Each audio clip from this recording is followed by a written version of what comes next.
Hello and welcome back to another Thoughts per episode Doctor Who edition. Today we are going to be talking about Series 1, Episode 8, Empire of Death. Now don't let my affable, jovial tone fool you. I didn't like this episode. It's a somber conclusion to come to, but I did not like this episode. But I'm not just going to paint it with a single brush. There were some good things about this episode, and we are going to look at the good things, and we are going to look at the bad things, and we're going to try not to be hyperbolic. We're going to try and be adults about this. So the good things. I think the first half of this finale was, largely speaking, good. I think the threat of Sutek was very well... Okay, so the stakes were instantly reversible the moment Sutek killed everyone in unit. It's like watching Avengers Infinity War, and at the end you're like, okay, but they've still got a franchise to make movies for. These characters still have sequels, that's not the end of the story, and clearly the big bad, his actions are going to be reversed at some point, and at that point that definitely lifts some of the stakes. But still, the fact that they had Sutek win, I think, was kind of neat, because we got to see his Empire of Death and the thing he was striving to achieve. My main positive takeaway from this episode has to be that shot of Sutek in Unit HQ after every living being in the universe is dead except for the Doctor and Ruby, and he is draped over the TARDIS as his throne, and he is talking to his subordinates, and it's just... oh, that's going to stay with me. I loved that so much. That was such a goddamn mood. If Empire of Death gave me one thing, it was an Empire of Death. I will give it that. I enjoyed seeing the Doctor wander through a wasteland to meet one of the last living humans to ask for a spoon, which was important, I guess. Good things. Okay, so the Remembered Tardis. I was not expecting an explanation for the Remembered Tardis that we see in the Tales of a TARDIS spin-off show. I thought that was kind of neat. I do think it might have held a little bit more weight if Tales of a TARDIS aired after this episode, because in the episode they're like, wow, look at all of these things in here, remember this, and remember this, and remember this, and we've just come off of a 60th, which had a lot of remember this, and we've just come off of Power of the Doctor, which had a lot of remember this, so, maybe if this episode aired 5 years prior, it would have felt more impactful, going like, wow, look, it's Seven's sweater, and it's Six's, or it's Four's scarf, and it's, all these different things. But it was neat. Another positive, we got a lot of Mel this episode, and I bloody love Mel, she's great. I actually did quite like... There was one twist in this episode I liked, and that was that the Doctor knew when Mel had died and been turned into a servant of Sutek, because later on, when we're shown how the Doctor and Ruby came up with a solution for defeating Sutek, we see Mel hold the Doctor's hand and walk away, and the Doctor go, she's too cold. And I love the way he delivers that line as well. Ncuti Gatwa delivers lines really well as the Doctor. I like his performance a lot. Just... you can hear it in his voice. This man who has lost almost everything and has now lost even more, but is having to get on with the task at hand. So in summary, there are things to like about Empire of Death. Please keep the first part of this episode in mind as we go forth, because... look at the length of this video, there's more to talk about, and I've exhausted the positives. So before we get to the main thing, I will say that Sutek's defeat wasn't perfect. It was cool, it wasn't perfect. It felt like it got explained away through, sci-fi babblejank a little bit. Suddenly there's intelligent rope, and basically he just, leashed Sutek and dragged him through the time vortex, and it's cool, it's a spectacle. But it doesn't necessarily feel super duper clever. I don't know, maybe that's just me. And the idea of bringing death to death equals life is a little simplistic. There are some things I think in RTD2 era Doctor Who which have a little overly simplistic explanations, like when Ncuti was able to duplicate the TARDIS. I worry that the introduction of supernatural and mystical elements into the show is being used as an excuse for... I hate to use the term lazy writing, but for want of a better term, that. I just want to add for anyone who's listening to this episode and hasn't been following my thoughts on the entire series, I have been mostly positive on this series. But one thing that rubbed me the wrong way a little bit, one thing that rubbed me the wrong way a little bit was when the Doctor suddenly got emotional about killing Sutek. And I know, I get it, he doesn't kill, and in this instance he's being forced to kill, but that scene doesn't read that way on screen, if you know what I mean. It's not like I'm watching Spider-Man or Daredevil or Batman, I guess, breaking their no-killing rule. The Doctor's morality has been a little bit too flexible over the course of the entire show. Maybe not New Who, but all of Who. Like, the way he defeated Sutek originally was by damning him to age to death. And I just don't believe that the Doctor would feel this strongly negatively about killing an entity which brought death to literally the entire universe in order to fix it. I get that he would be like, this isn't how I like to solve my problems, but I don't believe that the Doctor would see redeeming qualities in the God of Death, if you know what I mean, which would facilitate wanting to find a better solution other than killing him. I don't know, man. It just didn't sit right with me. And when he was talking about, like, he was excited in the TARDIS, I bring death to death, and in that way I'm life, I'm the bringer of life, and he was really excited. And then he says, but now I have to become a monster, after he's talking about bringing back all these planets. I was sure he was going to be talking about bringing back Skaro and bringing back the Daleks, because that would have been an interesting conflict of necessity. Like, the idea of, if he just chooses not to bring back the Daleks, then he's playing God himself, and he's being a god of death himself. But Skaro just gets overlooked, and instead he's having an emotional moment over killing the god of death, and I just... some people have mentioned that 15's been too emotional in terms of the other Doctors. I kind of don't know how to land on that one, because on the one hand, I think they're trying to show people that you can have male role models who are allowed to cry, and I agree with that, but on the other hand, it has been a bit weepy this season, and maybe if he hadn't cried in so many of the other episodes, maybe it would have been more hard-hitting here. I don't know. But that's unfortunately not the main thing that annoyed me about this episode. I'm keeping myself in check, because during Peter Capaldi's era of Doctor Who, I was hypercritical of the show, and it really ruined my enjoyment of the show. And with Jodie Whittaker's era, I really managed to take an approach of, like, just enjoy the ride and try not to think about it too much. But I think the way Russell T Davies wrote this season encouraged curiosity and encouraged theory crafting, and I feel like we as a fan base have now been punished for engaging with that curiosity. So they race Skywalkered us, basically.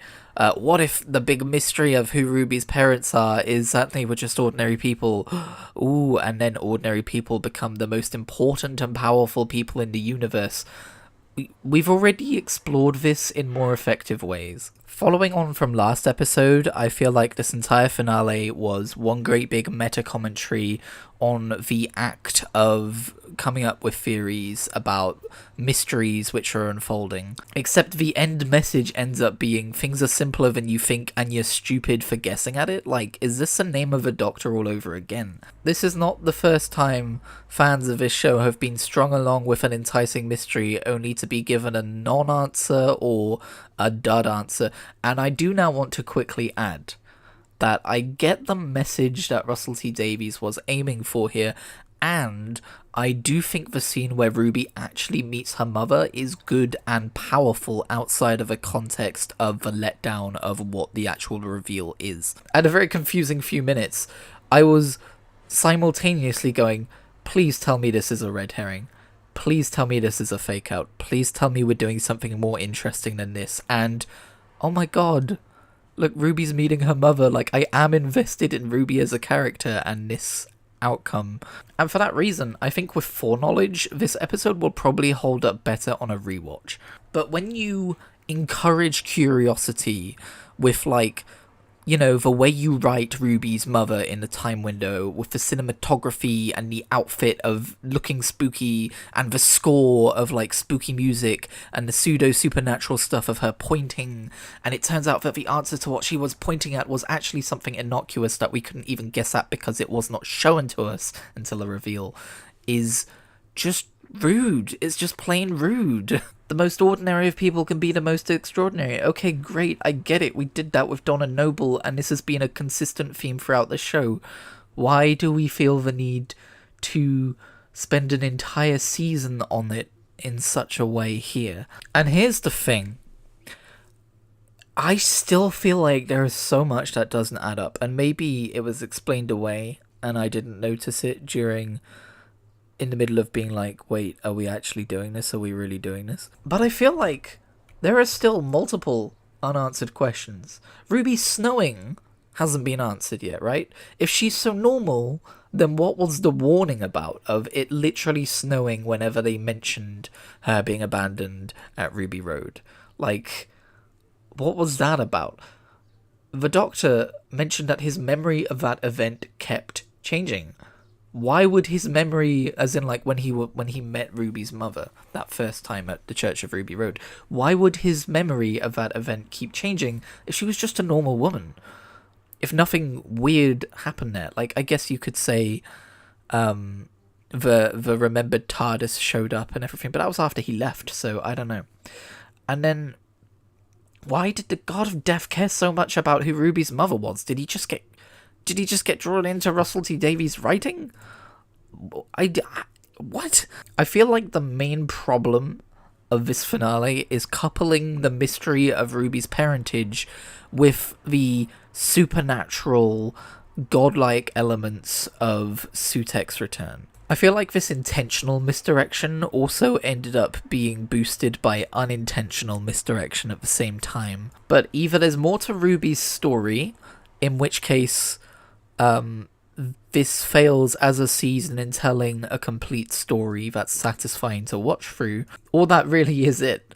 And I'm just flummoxed. I think this episode was bad. I think this finale was, unfortunately, a failure. So often, Doctor Who does individual episodes and like short stories really, really well, and then falls down when it comes to the big overarching plots, you know? I think maybe this show tries to be too clever for its own good sometimes. We're not done yet. I didn't like the scene where Ruby parted with the Doctor, because the idea is that Ruby wants to continue travelling with the Doctor, she just wants to take a quick break. But the Doctor thinks she's got her own life to go and live now, so they're gonna part ways. He's kind of the one making the decision. And I don't like it because it feels very 9, it feels very 10, it feels very 11, it feels very like this is the kind of thing that he's supposed to have gotten past at this point. And also the entire scene falls flat because we know Ruby returns next season. I have a creeping suspicion that maybe she only returns for a few stories here and there, the way Martha Jones sometimes did in Donna Noble's season. But I don't know, man. It felt super weird, because while adjusting to the idea that the big plot reveal, the big plot twist, the big reveal about Ruby's parentage was, for want of a more concise term, a dud, I'm also adjusting to the fact that, like, wait, they're acting like we're done with Ruby now, when I know she's back next season. So I feel like I'm unable to fully immerse myself in the actual story of the episode, because I'm just so confused the entire time as to what they're actually driving at. And then there's Mrs. Flood. What the fuck is the deal with Mrs. Flood? Here's another character who we're supposed to guess at and make theories about and speculate about, but I don't want to anymore because of the last time we just did that, and it turned out I don't think Mrs. Flood is going to turn out to be a dud. Mrs. Dud. But I'm certainly not in the mood anymore. She could be anything. She could be anyone, and I'm just like, yeah, I guess we'll find out. I feel like the show is winking too hard at me now. I'm just annoyed. I'm just in a bad mood now. But the important thing to remember is that Sutek sitting on the TARDIS was good. And, hey, okay, look, I really enjoyed most of this season. It was opened by Space Babies and it was ended by Empire of Death. But in between those episodes, I think it was really good. And I guess I'm excited for season 2. And that Christmas special has got to be about Susan, right? Wouldn't that be so nice if they dedicate an entire Christmas special about the Doctor going to meet Susan. And I'm thinking like similar to like the husband of River Song or whatever, where, you know, maybe Susan doesn't recognize him for a while. And yeah, I just hope that's what the Christmas special is about, because the Doctor talks to Ruby about how she's helped him view family differently. Like, he never used to talk about his family, but now he's been talking about Susan. And a lot of his finale explored the idea of, like, who's Susan Triad? Could she be Susan? And, oh, I don't visit Susan because I bring disaster wherever I go. And then by the end of the episode, or the finale, it sounds like maybe he's reevaluated that because he's literally just saved the entire universe. Another fun thing to consider, I saw this comment on Instagram, so I can't take credit for this, but if a Doctor has brought life back to the universe, do you think he brought back people who Sutekh specifically didn't kill? Do you think he managed to bring back Gallifrey? Do you think he managed to undo the Flux? That would be a pretty neat way of undoing some of what some people perceive to be the damage Chris Chibnall's writing has done to this universe. I'm personally of the belief that maybe they would have alluded to that at least in this episode if he had done that, but maybe it's something he may have done without realizing yet. So, you know, there's still fun things they could do with this story. They could still build on it in an interesting way, at least. I'm just scanning my notes for anything I may have missed. I don't like that they mentioned that Sutekh's been hanging out around a TARDIS since Pyramids of Mars. I think you could have gone for a cooler explanation, like like my theory. No, like I had a theory about how he was also the same character as the Beast in the Impossible Planet of the Satan Pit. I no longer believe that, based on what we saw in the second part of the finale, but I always liked that idea that he got consigned to a black hole, and then he tagged back onto the TARDIS during Wild Blue Yonder when we first hear it groaning because he's outside the universe, etc. I feel like just saying, oh yeah, he's been there since the Fourth Doctor's reign, and he got powerful through the time vortex, is a little hand-wavy, and also kind of sidesteps the whole plot they've been building up to with the Pantheon of Gods anyway. It didn't feel like he was all that related to the Pantheon, so I don't know. But also, it's just, that kind of thing annoys me because I'm going to look at old episodes of Doctor Who and see the TARDIS flying through the vortex. I'm just going to know, Sutekh isn't there. They didn't have that idea yet. There are plenty of problems with that idea, like the TARDIS being in the heart of its sun. You know, maybe Sutekh's invulnerable to it because he's not quite physical or whatever, but yeah. There's going to be a lot of, like, watching back older Doctor Who episodes and going, he's not there, though. Although that kind of thinking is the kind of thing I tried to steer myself away from during the Jodie Whittaker era, because trying to hold Doctor Who to the standard of having coherent and cohesive lore is a fool's errand and will only make me enjoy the series less. But still, that is a thought I have at this moment in time. Oh, the link to 73 Yards felt superficial. I mean, it's another thing that makes me think, like, oh, we're not quite done with Ruby's story yet, but I did like the explanation that a perception filter has a perimeter of, like, 73 yards. That's a little bit of extra explanation as to why it was that distance. But then they realised they could find Ruby's mother through the future, because in 2046, Roger Ap Gwilliam, if that was his name, forced people to register their DNA, which is a very fascist move. And they're like, oh great, we can just search the DNA registration. I'm like, oh good, the thing the fascists did fascistically is good for our purposes, thank goodness he happened. Except wait, I thought he didn't happen in the end because Ruby stopped him from happening. But then I forget now. Oh my god, it's a mess, isn't it? Okay, so that thing Mrs. Flood says about you clever boy, you clever, clever boy, some people are linking that to Clara, who says, run you clever boy and remember. Some people think Mrs. Flood might be like an aged Clara. I don't think so. Clara's never... I guess she spiked the camera when she said that originally, so you could argue she broke the 4-4 when she did that, but I think this is another one of those theories where you're like, this could tie really fun into something Doctor Who's done in the past, whereas, as always, the actual answer is, actually no, they're doing something new and unrelated. Probably because they're worried that new viewers who didn't watch back then won't get it. Although, to counteract that particular argument, Sutekh was from 1970-something, so shut up me. Regarding Ruby's parentage, we haven't seen her dad yet, so people are saying that maybe she comes back into Vistoria when we find out that her dad is actually the weird the weird character in this scenario. I made a tweet saying something along the lines of, Ruby's mother is a complex space-time event theory is out. Ruby's father is a complex space-time event theory is in. Let's go! What if Ruby is the Master's daughter, except the Master is Mrs. Flood? It could be anything at this point. I feel like it's not worth speculating about anymore. That would be kind of cool, though. Actually, that would be a bit Ray Palpatine. Maybe it wouldn't be very cool. People seem to think Mrs. Flood is the Master, all of a sudden, and I just feel like if she is, we're overdoing the Master. We gotta give the Master a break. I don't know. The Master doesn't fall full break either. I don't know. Oh, I forgot to mention, I think that the Doctor on some level feels jealous that Ruby's found her true parentage. Not in like a malicious way, but just in like a way he can't quite control, because he says to her when they find her mother, like, she made her choice, we should probably just go. And then Ruby obviously isn't having any of that, and the Doctor's like, oh, okay.